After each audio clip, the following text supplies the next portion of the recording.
We did the starting rotations rankings. Now it's time to do the bullpen. Plus, we have a little bit of an update on what happened at the home run derby yesterday.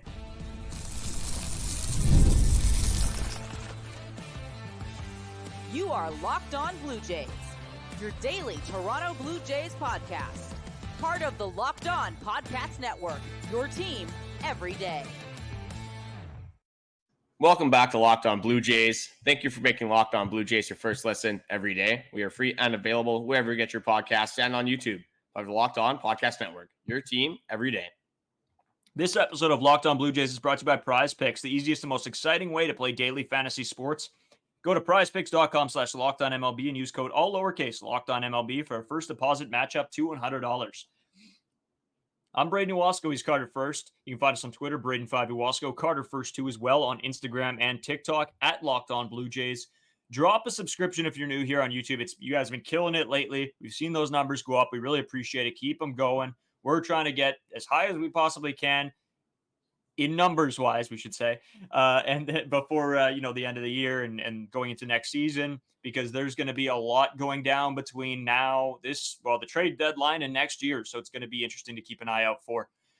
Carter, I mean, there's not much going on. Let's be honest. In Blue Jays land right now, it is absolutely horrendous. There's nothing happening. There's no games. You got the All-Star game. One thing I did want to get into a little bit sort of before we get into the episode, we are going to get it to the bullpen updates. We have the All-Star game update with how Vladdy's doing as well. We do have, we're going to take a look at a little bit of some of the draft as well.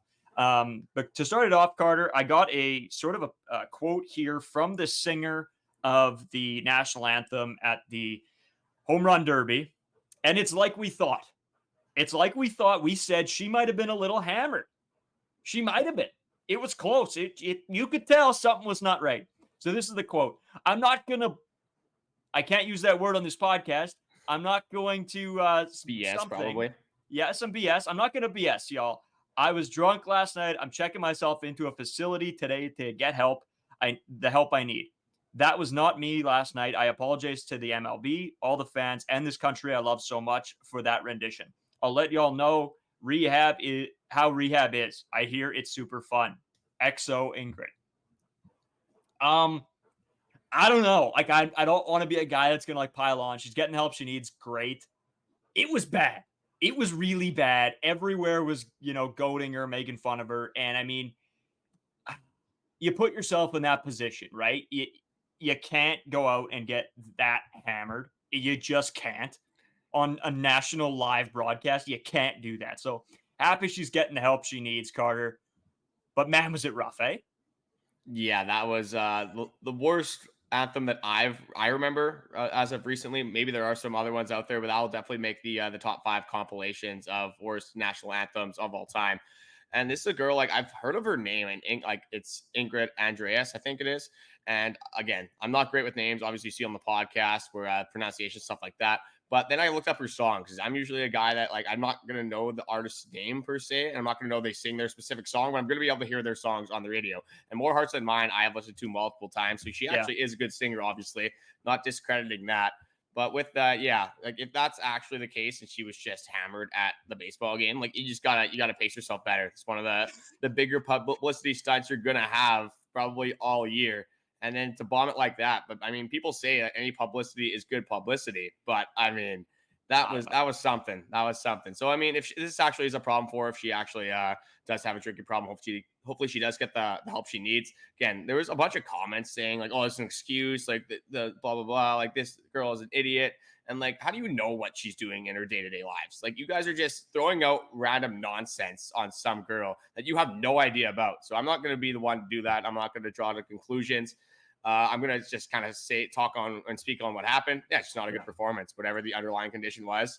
Hopefully she does get the help she needs and doesn't have a performance like that again, because I might have been able to compete with some of those vocals that did occur on that home run derby day. Yeah, dude, I've heard you sing karaoke. You can belt it out a little bit. I could see it. I don't know about the American national anthem. You'd kill the Canadian one, though. Oh, I'd Brandon belt it out. Don't you worry. I'd be all over that. Come on, dude. No, then today at the All-Star game, Cody Johnson, I'm a huge fan of Cody Johnson. Hearing him sing the national anthem, that was awesome. His song "Welcome to the Show" might be one of my all-time like favorite like walk-up songs. It's just amazing. To see him there, I thought that was super cool. He did a great job. I actually didn't hear it, but I didn't see anything on Twitter about it, so I'm assuming it was great. I had it muted at work watching, but great. Carter, I guess we can get sort of a little bit past the anthems now that that's sort of taken care of. I did want to just give out the stats of how Vlad did today at the All-Star game. Carter, do you want to guess what he went today? I watched a little bit of it. Again, I'm not a big All-Star game guy, even though I think the MLB All-Star game is one of the better ones, just because in the MLB, we were kind of talking about this off the podcast. You can't really not try in an MLB All-Star game. It's like you're getting a ground ball. It's either you make the play or you don't. In hockey, there's effort, obviously, NFL, NBA's effort you can put out throughout the entire experience. For MLB, like I said, it's simple. But with Vladdy, I know he was for sure over 2. I don't know if he had another at bat. He probably had a ground out, probably had a fly out, knowing Vladdy. So just not great from our guy. No, 0 for 2 for Vlad. He gets the pull. But yeah, I agree with you the same way. I don't necessarily, obviously, you don't take anything away from these stats. It would have been nice to see him do something. Would have been cool. But at the end of the day, I mean, yeah, I agree with you about this All-Star game. It's the better of the bunch. And this one I actually will tune into and watch. And it was entertaining. It was some hitting, some pitching. It was fun to watch. The home run derby is always fun to watch. I will always tune into the home run derby. But yeah, most other sports I don't really care about that much coming to the All-Star games. So to see that happen and to see a sort of a good, fun game, that was great. But Carter, I don't know. I don't know how much else you have to say about the All-Star game at all or home run derby. But if you want to, we can move sort of into the draft. Yeah, I'll just quickly say AL win. Congrats to the AL for winning the All-Star game. Jarren Duran just kind of, I mean, a huge home run, obviously, in the game. This guy was the guy that you should famously remember, the Rymel Tapia inside the park home run. Jarren Duran was that outfielder that had literally no idea where the ball was. So congrats to him on turning around his career. Fortunately, he is a Boston Red Sox. That's just something we're going to have to get accustomed to. Just good young talent. Duran's 27. Still, I would still say he's young. Good young talent in the AL East. Unfortunately, not a lot of it on the Toronto Blue Jays. But yeah, saying that, we'll get into something else. I'm going to be honest. These later rounds in the MLB draft, again, I care about it more than the All-Star game, but I'm not taking like these huge, like, oh my God, this is a horrible pick. This is terrible. Because you could watch some college baseball, but a lot of these guys are being drafted out of high school. How are you supposed to know anything about these players unless you're going out and going to their high school games? And again, they're prospects. These guys are 17, 18 years old. They have a lot of room for development, a lot of room for growth. They're not going to be the same player they are right now as they're going to be in 5 years. So for the people saying, oh, terrible pick, this and that, maybe you can do that in the first 2 rounds where these highly touted prospects. You're seeing a lot of them on the college stage with Trey Savage. But for other guys going in like the 9th, 10th round, I mean, we're drawing just a little bit of crazy conclusions on some of these picks here. Yeah, and sort of just going to that topic as well of knowing about the draft and everything. I mean, we're not here saying that we're, draft guys or that we're scouts or anything like that. We're getting this information and we're relaying it to you guys from a bunch of different sources. Pretty much, we're fans just like you guys. We don't tune into high school. Like, I don't know why you'd be tuning into high school games, but trust me, we're not doing that. College games, I mean, Savage, we watched a couple clips of, but we're not watching his games. We don't know that he was going to be a Toronto Blue Jay. So yeah, we're sort of taking everything with a grain of salt because we're taking it from other sources. So yeah, we got a couple comments saying like, you guys don't know what you're talking about. And you'd be right. We've just done the research from people that have put stuff out. So we're not claiming to be these scouting experts. We're just relaying the messages to you guys in hopefully a fun way. Hopefully you guys are enjoying watching us bumble through these, some of these draft picks and debate on a little bit if they're going to be good or if they're not. I'm just going to read out the picks that they made today, Carter. And if there's any guy that stands out to or that you've seen anything about, you can just let me know. So we saw the first 2, obviously Cal Steven in the second round. I already talked about Savage in the first round. Third round, pick 95. They take a pitcher, Johnny King from Naples High School in Florida. Then they had the 4th round pick 125. They take Sean Keys, third baseman from Bucknell University. Round 4, I guess it was their next pick. They pick Nick Mitchell, outfielder from Indiana University. Round 5, pick 158. They take Pitcher, Jackson Wentworth, Kansas State University. Round 6, pick 187. Catcher, Aaron Parker, UC Santa Barbara. Okay.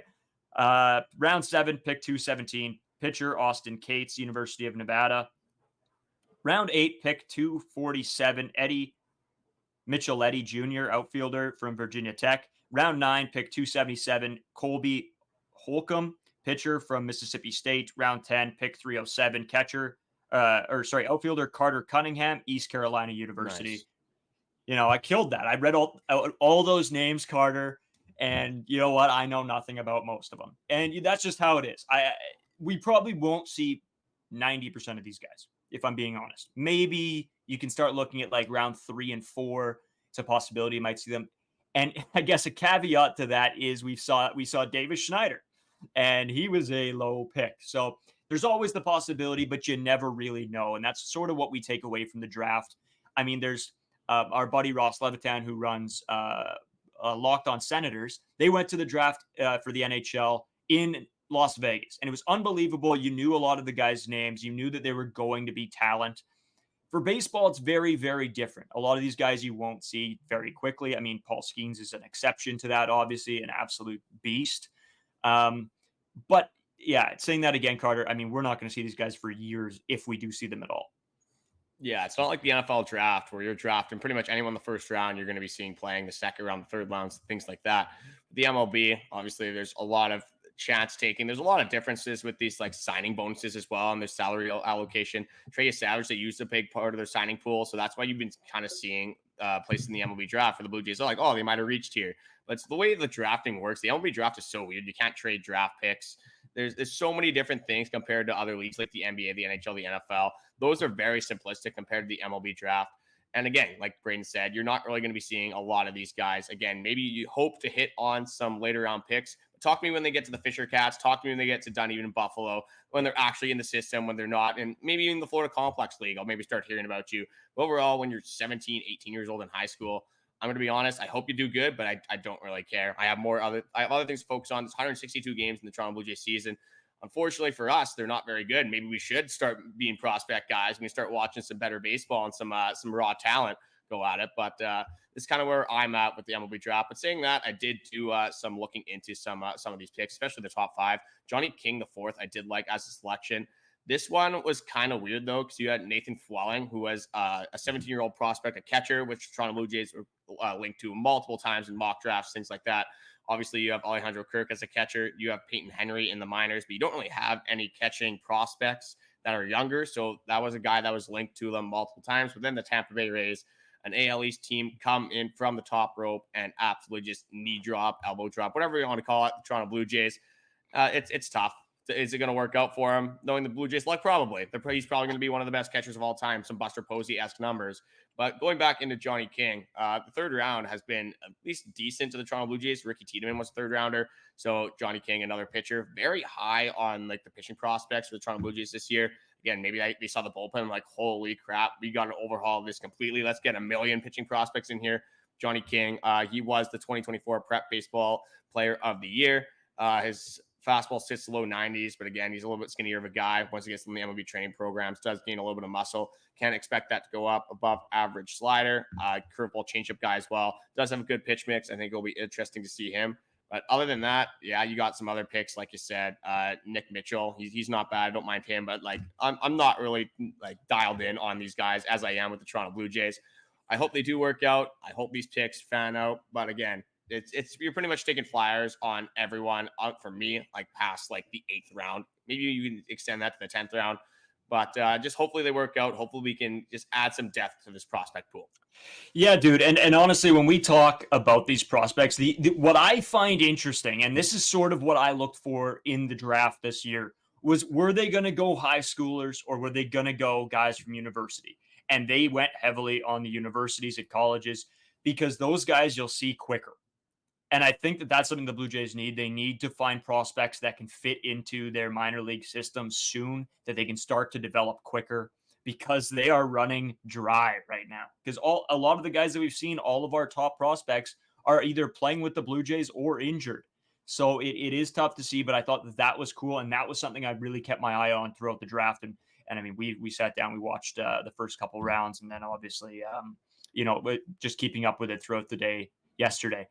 Carter, we got a lot more to talk about. We got the bullpen halfway stat updates or rankings or whatever you want to call it. There's a lot to talk about in the bullpen. We don't want to take up a ton of time. You guys probably know how a lot of these guys play, but I think it's fun to jump in and talk about where their expectations were at the beginning of the season compared to where they are now.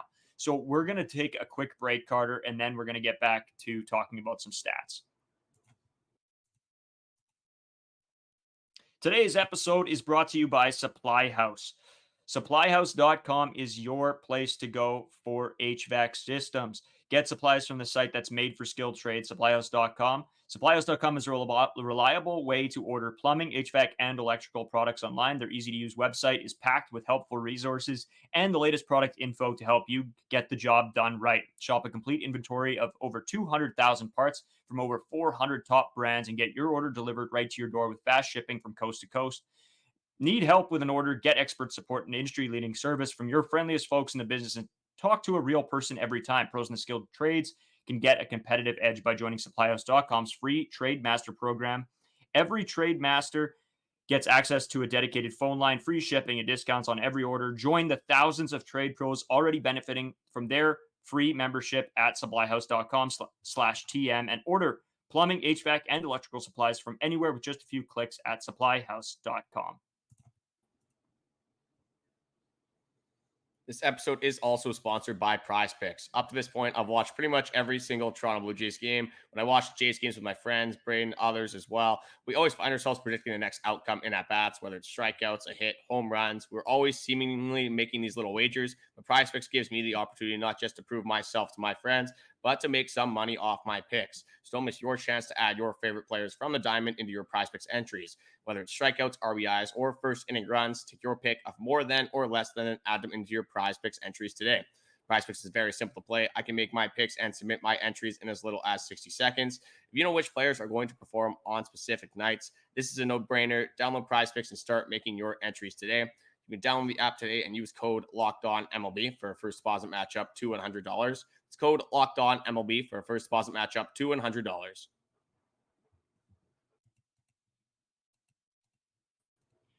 Oh, I screwed it up. Almost had that one right. So, Carter, as we talk about the bullpen halfway stat update ranking, I don't know, you can call it a million things. We're going to talk about the bullpen. And this is a sore subject for a lot of Blue Jays fans, including us, because it has been a rough season, to say the least. Carter, there's one guy I want to start with. Yeah, before you do get into individual stuff, I just want to get into some team overall stuff. Okay. Because obviously we went over the starting pitching. We started with the best thing because I think low key in our heads, we were trying to put this out of our minds a little bit. Toronto Blue Jays bullpen is worse somehow than the 2021 Toronto Blue Jays bullpen. And that bullpen was historic for giving up late run leads, giving up a lot of runs out of the bullpen. This bullpen has it beat by a lot in a lot of stats. So, like, just going over to start this out, these ratings probably aren't going to be good for a lot of players because looking at these team ratings, they're second last in ERA with a 4.91. For home runs given up, they are first in the league with 60. That's 7 more than the Tampa Bay Rays. Earned runs, fourth worst in the league. You got strikeouts, second worst in the league. Like, there's so many stats that are so horrendously bad with this bullpen. And you look at 2021, you didn't think it could get worse. It has officially gotten worse. When you got a bad bullpen, when you have a subpar offense, again, the offense has been a little bit better as of recently, but overall, looking at the entire season, these two facets of the game simply have not been enough. But Braden, I will give it back to you to start with some individual stats and performances. Yeah, there's one guy specifically that I wanted to start with, and it's a guy that maybe has gotten too much grief over his Blue Jays tenure, and that's Trevor Richards. I want to go over his season stats this season because I feel like I remember last year, Carter, me and you, we started a different podcast called Dialed In Jays, and Trevor Richards got banged up on our podcast. It was bad. The boys went after him a little bit. Him and Tim Meza. Yeah, I was just gonna say him and Tim Meza. They both got they got the worst of what we were dishing out definitely on that podcast. But Trevor Richards since then has been I'm wanted to say delight, but over recency bias, I can't. No, I don't know if I can use that word, but he has been good so far in the last 2 years for the Toronto Blue Jays.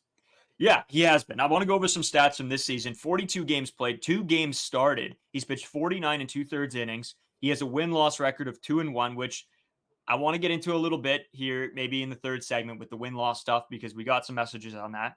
An ERA of 3.62, a whip of 0.95, pretty solid there.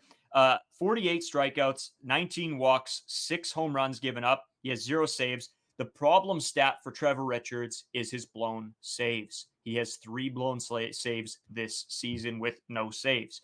So tough look on him there. Carter, I'm going to throw it to you to go over a couple more things and then just and give me your ranking, because I think we're going to be a little bit different here. I think, again, we talk enough that maybe not, but where do you put Trevor Richards? For me, with Trevor Richards, this guy has literally done every single thing out of the bullpen that anyone could possibly do ever. He has started games. He's been a middle reliever. He's been a long reliever. He's been a closer. He's been an 8th inning guy, a 7th inning guy. Again, I'm not trying to make excuses for Trevor Richards because, again, you go over those overlying stats. He's probably been the second most effective arm on this bullpen, minus Yimi Garcia, a guy that's been healthy the entire year, I should say. Or most of the Well, Trevor Richards, again, Chad Green was going to be my other one. I'm kind of contradicting myself a little bit here, but you know what I mean? These guys are good pitchers, top 3. There you go. Trevor Richards, the changeup is unbelievable. One of the best pitches in baseball. Again, when he doesn't have a good changeup, that's where you're getting a lot of those home runs, or if the players are sitting on the fastball. But with Trevor Richards, yeah, he just hasn't had a role this entire season. He started games. He doesn't know when he's going out. Again, maybe that's an adaptability thing that you have to be ready for in the MLB when you're getting paid millions of dollars. But for Trevor Richards, again, 3.62 ERA. Like, ERA isn't everything, but when that's like the third best on your team, probably not going to be an amazing year for you. Trevor Richards, a guy that might be moved at the deadline, so we might be watching our last few games of Trevor Richards if that does happen. I definitely can't say anything bad about him. Definitely taken all that stuff back I said about him on Dialed In Jays. But mind you, he has had some bad moments. He has had some times where I've overreacted. But saying that, overall, I'm going to give Trevor Richards a pretty good grade because up until recently, he has been very good. His ERA was around 2.5. Again, blown saves recently. Does have some recency bias, but I'm going to settle with a B on Trevor Richards. I think he's above average. I think he's done pretty well for the Toronto Blue Jays, the role that he's been given. So that's why I'm more than fine giving Trevor Richards a B. Almost gave him a B+, but decided to go with a B because of recency bias. Oh, man, we obviously talk too much not on the podcast. I had a B+ written down. I was at work just going over what I thought, and I scratched out the plus, and I went to a B as well. So that just shows, I guess, me and you are in tune as well. Yeah, Trevor Richards, can't say anything bad about him. If it is his last few games, good Jay. Nothing. I don't want to, say anything too bad about him. He's been very solid. Yeah, with Trevor Richards, like you orchestrate this bullpen going into the season. You got Yimi Garcia, Eric Swanson, Chad Green, Jordan Romano. Trevor Richards should not be closing baseball games. That's just simply not what he should be doing. So the fact that he got thrown into that role just shows you how bad this bullpen has been. So you know what? I'm going to switch it to B+. I'm going to go away from Braden a little bit here. I'll go back to B+. I'll take the recency bias out of it. I think with the role he's been given, it's very hard to succeed in a role like that. So moving on to another guy that I've already mentioned, obviously, is Chad Green. Chad Green has struggled with injuries since he joined the Toronto Blue Jays. Obviously, the first one, the Tommy John surgery, you can't blame on him. But this year was out for about a month. Can't remember what the injury was off the top of my head, but definitely did miss some time. Overall, he's been good, though. A 2.08 ERA, only over 26 innings pitched, so obviously not a lot of usage there. 24 strikeouts, a whip of 108. Chad Green, a guy, again, not necessarily a guy that you want to be your closer, but he does have experience with the Yankees in closing situations. So a guy that I'm definitely more comfortable in. Recently, he's kind of had a little bit of like the Jordan Romano effect on me, seeming like he's giving up runs and base runners, especially early on in the 9th inning, then does find a way to work out of it. Maybe the Jordan Romano, he's a fake closer narrative going on because he's getting these saves with 2-3 run leads. But overall, Chad Green, I'm not complaining about Chad Green. There's multiple other arms in this bullpen. Obviously, injuries, a lot of different things go into that. But Chad Green, for me, hasn't really been the issue this season. No, I'm the same way. And that's exactly what my sort of thought process was doing this sort of prep for this episode. Was that, yeah, he reminds me of Jordan Romano, and I don't know what the problem is there and why our closers, whoever it is, seem to have this issue. But he does have 0 blown saves on the year.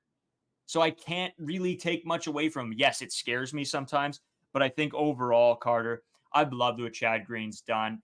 We didn't really know what to expect. A lot of injuries. We didn't really know what kind of Chad Green we were going to get.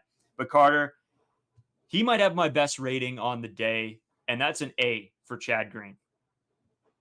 Yeah, the only thing I could find with Chad Green that like he might be struggling with a little bit, I guess, is that his ground ball percentage is the highest it's ever been in his career. It's the two pitch pitcher. It's that narrative that again isn't necessarily a problem because you see multiple other people in the league being effective with his two pitches. He's a slider guy, a fastball guy. Again, you do want a little bit more variety in your pitches necessarily. He does have a cutter. He's thrown that 6 times, so that's why I didn't really include that. But for Chad Green, again, like a good deal, a veteran guy in this bullpen that has kind of been, I can't even say holding down because the bullpen has not been good. But for Chad Green, I have an A-. I think he's coming to a spot where, again, you kind of wanted him to be your 7th inning guy, maybe 8th inning guy going into the season, has been thrown into this closing role. I think he's been effective with what he's been dealt. Yeah, Carter. And the other, I guess let's move into one of the guys that has been our favorite all season. It's tough out with an injury right now, but coming back hopefully soon. And that's Yimi Garcia. I think personally he's going to be back pretty quickly after the All-Star break. It hasn't been confirmed yet, but that would be my guess if I'm the way I'm looking at this. He was sort of rumored to be back beforehand. Then you get a week completely off of baseball. I could see him coming back pretty much right after Carter. 27 games for Yimi Garcia, 28 innings pitched, a 3-0 win-loss, an ERA of 2.57, a WHIP of 0.79, 37 strikeouts, four walks, Carter. 4. 3 home runs given up. He has 5 saves, 1 blown save. Yimi Garcia has been an absolute dagger for this baseball team. He has been the guy that we've looked to and been like, all season long, even from the start, we're like, Yimi Garcia, he's just the guy. I know I don't have to tell you, you're Yimi Garcia fan number 1. So, Carter, I'm just going to start this off, and I'm going to say Yimi Garcia. I said it was Chad Green at my highest. I was wrong. He's actually tied for my highest. I'm giving Yimi Garcia an A as well. No, Yimi Garcia, when you were looking at the start of the season, he was unbelievable. For me, he was an absolute lock to go in the All-Star game. But then he pitches in that Detroit Tigers game on May 26th and just has a little bit of a blow-up start, allows his first runs in a very long time in that start. Does it go downhill from there? I guess you can say that. But before this start, he had a 0.47 ERA. Is that sustainable? Maybe it is. Like, there's a lot of good pitchers in the league, a lot of good pitchers that have low ERAs. But if Yimi Garcia can be around a 2 ERA, even a 3 ERA, I'm going to be fine with that. And the only reason I don't have Yimi Garcia as an A like you is because the best ability is availability, and Yimi Garcia has been injured multiple times throughout the season. So you need your bullpen arms to actually pitch for them to be good for your baseball team. Again, that's not necessarily his fault. There is a lot of luck, a lot of different things that could be going into this.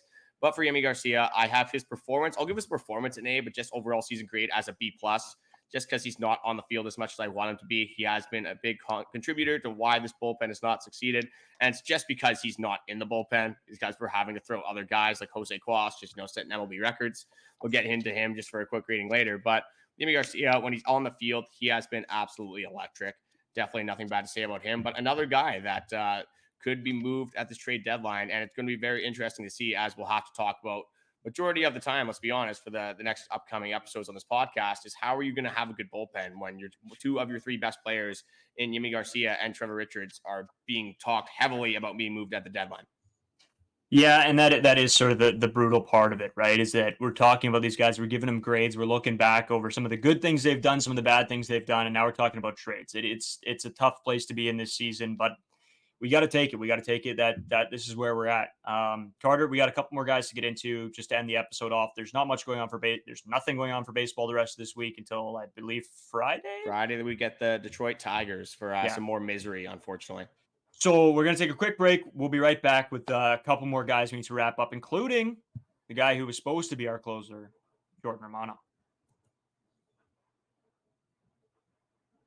Take care of all your vehicular maintenance needs with our partner, eBay Motors. eBay Motors has everything you need to maintain your vehicle and level it up to peak performance. From superchargers, roof racks, exhaust kits, LED headlights, and more, whether you're into speed, power, or style, eBay Motors has got you covered. With over 122 million parts for your vehicle, you always find exactly what you're looking for. And with eBay Guaranteed Fit, your part is guaranteed to fit your ride every time or your money back. Because with eBay Motors, you're burning rubber, not cash. All the parts you need at the prices you want, it's easy to turn your car into the MVP and bring home that win. Whether it's a new spoiler, new brakes, a new alternator, or you just want to deck out your ride, eBay Motors will have everything you need. They're super easy to deal with, very knowledgeable, and their experts give great advice that is specific to your needs. To keep your ride or die alive with eBay Motors, you can go to ebaymotors.com. Eligible items only, exclusions apply, eBay guaranteed fit, only available for U.S. customers.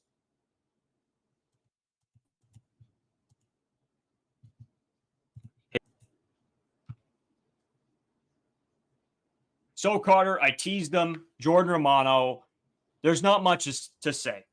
He pitched 13 and 2/3 innings, Carter. I mean, he had an ERA before he left of 6.59.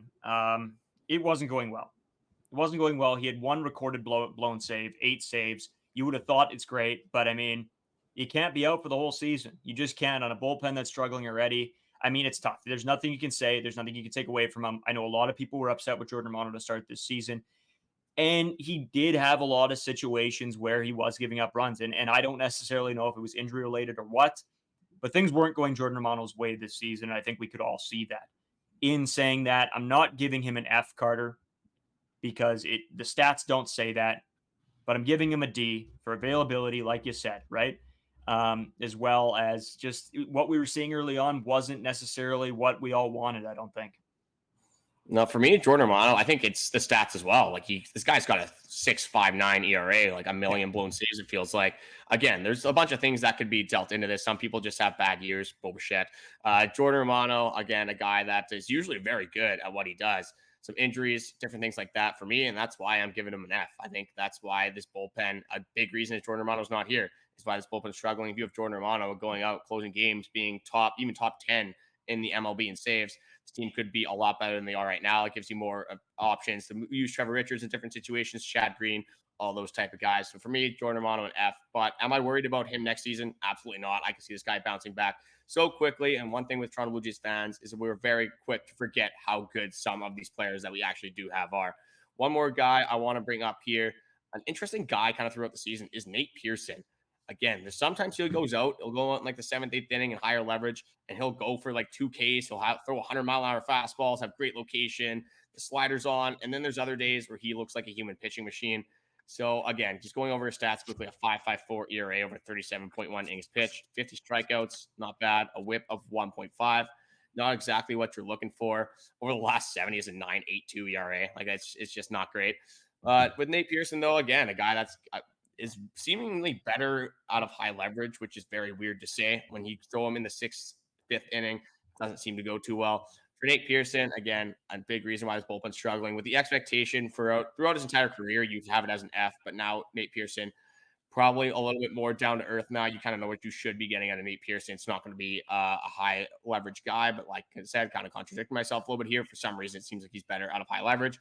But for me, Nate Pearson, D+. Not much more to say. Needs to be better. Hopefully can find something. He's shown flashes this season, so there is something there. Obviously, with that velo, it's tough to give up on a guy like that, but he's got to find it more consistently. Yeah, and sort of where I was at with Nate Pearson was it's sort of what I expected a little bit. I hate to say that, but I didn't expect Nate Pearson to be this god of all gods of the bullpen. I mean, yes, it's not what I expected. I think it's even a little bit worse than that. So that's why I gave him a C-. But it's right there. This is pretty much a little bit what I had in mind for this beginning of the season for Nate Pearson. I wish he took a step forward, but it just didn't happen. In saying that, Carter, Eric Swanson, my guy. Eric Swanson. Oh, talk about guys who you want it to be better. Amazing season last year. Has completely fallen off the face of the earth. Yes, he had the struggles with the injury. His son had obviously got hit. Doing better now. Great. That's amazing. At some point, you got to be able to bring it back. You have to be. I'm sorry. At the beginning of this year, we said it was brutal. It's tough to get through that. And don't get me wrong, it is. But you're a major league pitcher, and you got to be able to figure it out. He was not able to do that. And Carter, it's an F for me. It's just a straight up F. Yeah, I got an F as well. When you're Eric Swanson with a 3 ERA last season, you go into this season, obviously expectations for me, I wanted him to be our 8th inning guy.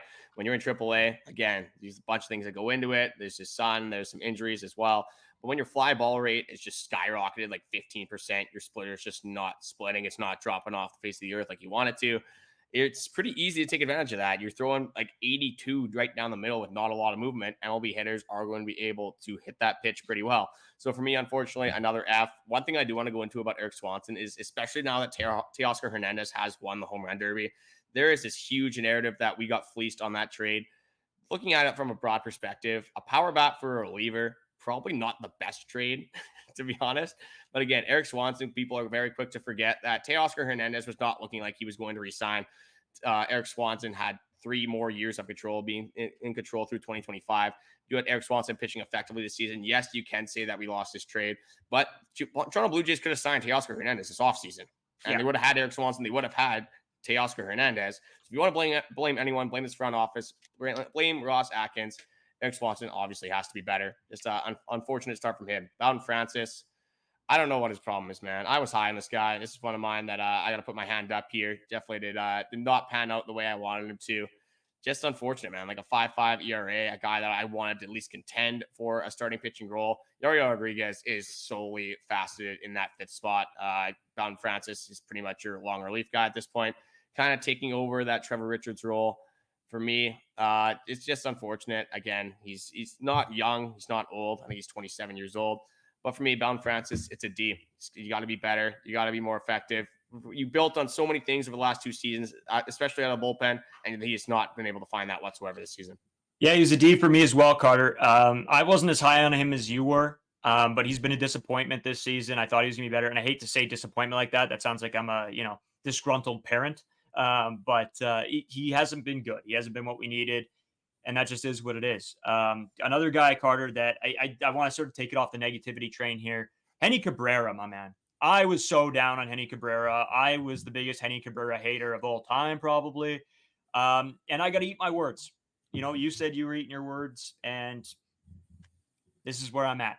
Henny Cabrera, B+ for me. This guy, 39 games played, 36 and 1/3 inning pitch, 2.2 win-loss record, 3.72 ERA, 1.43 WHIP, 24 strikeouts, 13 walks, 5 home runs given up. He's got 2 saves and a blown save.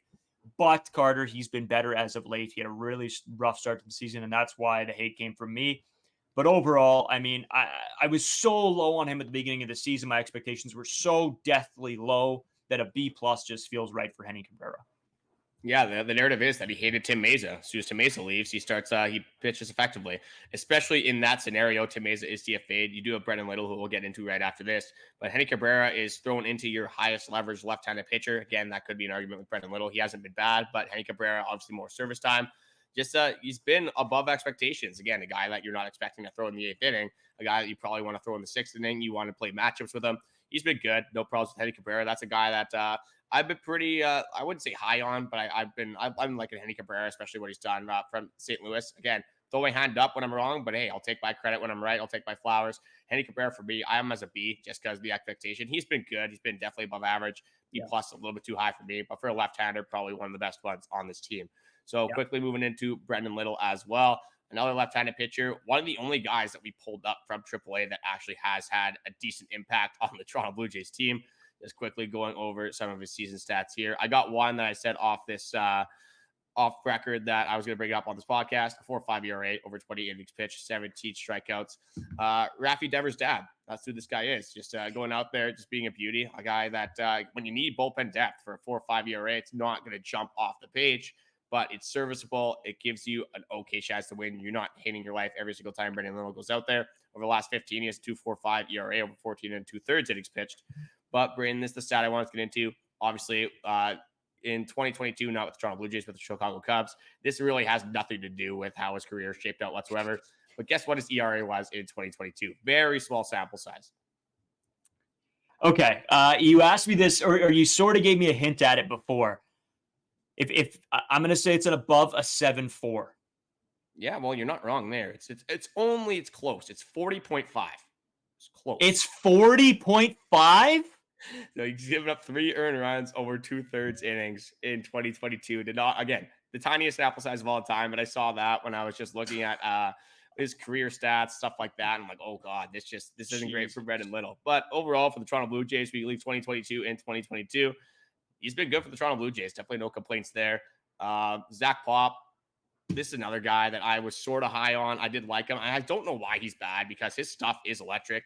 His sinker sinks so well. He throws it at 97. He gets up to 98. Slider guy. I don't know why he's bad, but maybe it's a command issue. As of recently, it's definitely been a command issue. Zach Pop, I got a D. Just not. That's where I'm at. That's where I'm at too. Same thing. I look at his analytics and his pitch movement and his speeds, and I think he should be good, and he's just not. And that's one that hurts me because we are Zach Pop guys. You more so than me, but we're Zach Pop guys, and giving him a D hurts here. He just hasn't been good enough. Okay, and then I got one more. It's Jose Cuas. This guy setting MLB records, man. I got him as an A+. Not a lot of Blue Jays players are setting MLB records. Easy A+ for me there. Come on, 3 pitches. Are you kidding me? Back-to-back hit batters and then a single. Yeah, an intentional walk thrown in there. Like, come on. That's insane. This guy's doing numbers for this podcast. Yeah, for this podcast, not for the team. Yeah, exactly. Oh, my goodness. Oh, what a guy. We had to throw him in there. That's great. I appreciate the Jose Cuas add on there. Guys, we've been going long again as usual. We just can't shut up, apparently. We hope you guys appreciate everything that we bring to you guys. We got some crazy episodes coming out actually in the next week to 2 weeks here. Might be in the 3rd week, but it's going to be awesome. We got a cool guest scheduled, guy that we sort of know, we've sort of watched here and there as well. Yeah, definitely Blue Jays community, so be sure to be checked out for that. And I'm sorry I cut you off there, but I did forget to do it in segment 2, so I wanted to get it in segment 3. Locked On 24/7 streaming channel, Locked On Sports Today, the Amplifier TV's channel app, whether it's the MLB, NBA, NHL, Sea-Loss Bachelor Canucks, let's go, baby. Any of the big 4, college sports, you name it, perfect opportunity to check that out at any time throughout the day. But yeah, we got a bunch of different content coming from you guys. We obviously have the offense to do still. And then we got baseball back on Friday. So Detroit Tigers, again, I said, bring back the misery. Hopefully it's not that bad. Again, you trade away some of these guys. Again, the expectation will definitely be gone. You got to watch some young guys play baseball. I'm not going to hate on that. I mean, you guys see more Leo Jimenez at bats. Ernie Clement might be playing full time. You got to see what you get from your young guys for a season that feels very lost. It is tough watching Kevin Kiermaier, Justin Turner, all these players just get a million at bats every single game. Yeah, it is, dude. Yeah, but you know what? I can't just wait for baseball to be back. I love watching baseball, and I love watching the Blue Jays. I mean, yeah, it sucks when they're bad, but it's still baseball. It's still Canadian baseball. Well, it's going to be December, and we're going to be hoping for this. We're going to be looking for a Jose Cuas start in the middle of December. Saying that, thank you guys for watching. The likes, comments, subscriptions, everything has been very appreciated. You guys are coming back every single time to watch our podcast anyway. The subscriptions help out a ton. We have noticed, I believe it's 67% now that of you guys are not subscribed. So again, if you're coming back, tuning into all the podcasts, helps us out a ton. If you're listening on Apple Music, Spotify, be sure to leave a review. Saying that, we'll get to the offense tomorrow. Thank you guys for watching, and we'll talk to you then.